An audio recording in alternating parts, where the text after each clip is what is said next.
ನಮ್ಮ ಎರಡನೆಯ ಛತ್ರಪತಿ ಶಿವಾಜಿಯ ಅವತಾರ ಆದಂತಹ ನಮ್ಮ ಪ್ರಧಾನಿ ನರೇಂದ್ರ ಮೋದಿಯವರು ಅದನ್ನ ಮಾಡಿ ತೋರಿಸಿದ್ರು, ಗಂಡಗಲಿಯಾಗಿ ಮಾಡಿ ತೋರಿಸಿದ್ರು.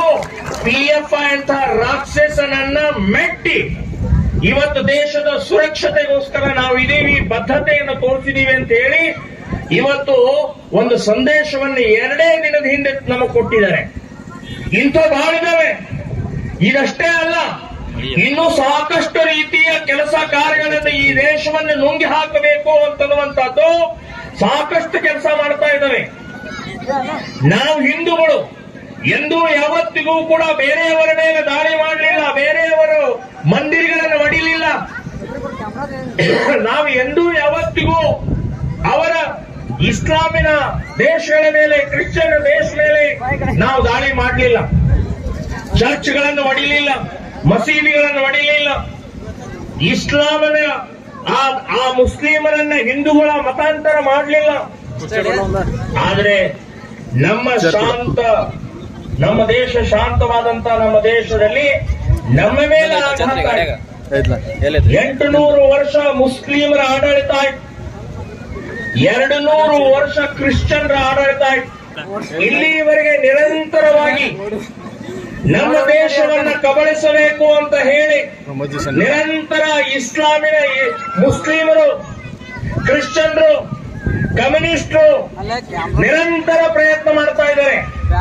ಅವರೆಲ್ಲರನ್ನೂ ಮೆಟ್ಟಿ ಇವತ್ತು ನಮ್ಮ ದೇಶ ಹಿಂದುತ್ವ, ಹಿಂದೂ ಸಮಾಜವನ್ನ, ಹಿಂದೂ ಸಂಸ್ಕೃತಿಯನ್ನ, ಹಿಂದೂ ಧರ್ಮವನ್ನ, ಹಿಂದೂಗಳನ್ನ ಸುರಕ್ಷತೆ ಮಾಡಬೇಕು, ಈ ದೇಶ ಉಳಿಸಬೇಕು ಅಂತನ್ನುವಂತ ದೃಷ್ಟಿಕೋನದಿಂದಲೇ ಹಿಂದೂ ಸಂಘಟನೆಗಳು, ಶ್ರೀರಾಮ್ ಸೇನೆ ಸಂಘಟನೆ ಕೆಲಸ ಮಾಡ್ತಾ ಇದೆ. ಕಳೆದ 17 ವರ್ಷದಿಂದ ಈ ದೇಶದಲ್ಲಿ ನಾವು ನಿರಂತರವಾಗಿ ಕೆಲಸ ಮಾಡ್ತಾ ಇದ್ದೇವೆ. ನಾವು ಈ ದೇಶ ಹಿಂದೂಗಳ ದೇಶ, 100 ಕೋಟಿ ಹಿಂದೂಗಳಿದ್ದೇವೆ. ಸೊ 100 ಕೋಟಿ ಹಿಂದೂಗಳ ಮನೆ ಇರೋದು ಭಾರತ ಒಂದೇ. ಮುಸ್ಲಿಮರಿಗೆ 57 ದೇಶಗಳಿದ್ದಾವೆ, ಕ್ರಿಶ್ಚಿಯನ್ರಿಗೆ 113 ದೇಶಗಳಿದ್ದಾವೆ. ಅವ್ರು ಎಲ್ಲಿ ಬೇಕಾದ್ರೆ ಹೋಗ್ಬೋದು. ಆದ್ರೆ ಹಿಂದೂಗಳಿಗೆ ತೊಂದರೆ ಆದ್ರೆ, ಹಿಂದೂಗಳ ಮೇಲೆ ದಾಳಿ ಆದ್ರೆ ನಾವು ಎಲ್ಲೂ ಹೋಗಕ್ಕಾಗೋದಿಲ್ಲ. ನಮಗೆ ಯಾವ ಬೇರೆ ದೇಶ ಇಲ್ಲ, ನಮಗಿರೋದು ಭಾರತ ಒಂದೇ. ಸೊ ಭಾರತದಲ್ಲೇ ಇರಬೇಕು, ಭಾರತದಲ್ಲೇ ಬದುಕಬೇಕು. ಭಾರತವನ್ನೇ ಉಳಿಸಿ, ಹಿಂದುತ್ವವನ್ನು ಉಳಿಸಿ, ಹಿಂದೂ ಸಮಾಜವನ್ನು ಉಳಿಸಿ ನಾವು ಇಲ್ಲಿ ಬದುಕಬೇಕಾಗಿದೆ. ಪಶ್ಚಿಮ ಬಂಗಾಳದಲ್ಲಿ ಇವತ್ತು 9 ಜಿಲ್ಲೆಗಳಲ್ಲಿ ಬಾಂಗ್ಲಾದೇಶದಿಂದ ಮುಸ್ಲಿಮರು ಬಂದಿದ್ದಾರೆ. 9 ಜಿಲ್ಲೆಗಳಲ್ಲಿ ಹಿಂದೂಗಳಿಲ್ಲ, ದುರ್ಗಾ ಮಾತೆ ಪೂಜೆ ಇಲ್ಲ.